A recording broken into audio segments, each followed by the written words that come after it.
నేను అందుకే చెప్తున్నాను, నిన్ను అర్థం చేసుకోలేని వాళ్ళందరూ దరిద్రులే.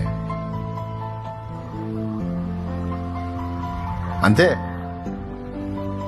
నిన్ను కోల్పోయిన వాళ్ళందరూ దరిద్రులు. నేను చెబుతున్నాను కదా, నువ్వు దేవుణ్ణి బట్టి క్రమంగా నడుచుకున్నావు, నువ్వు దేవుని బట్టి మంచి ప్రేమ కలిగి ఉన్నావు, గుండె నిండా ప్రేమతో నిండి ఉన్నావు. నువ్వు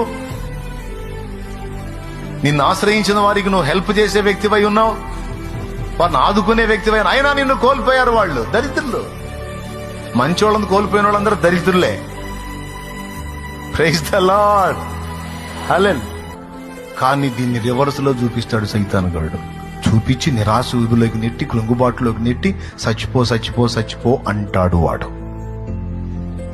రివర్స్ లో ఎట్ట చూపిస్తాడు? ఏడవలసిన వాళ్ళు ఏడవటం కాదు, ఏడవకూడని నువ్వు ఏడిచేటట్టు చేస్తాడు వాడు.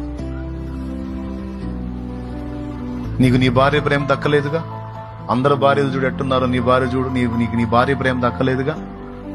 భార్య ప్రేమ దక్క నువ్వు ఎందుకు బతకాలి?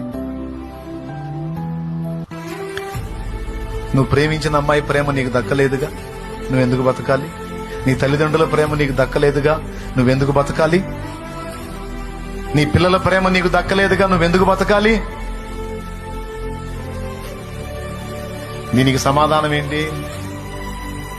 అందుకని యేసయ్య చచ్చిపోయాడా?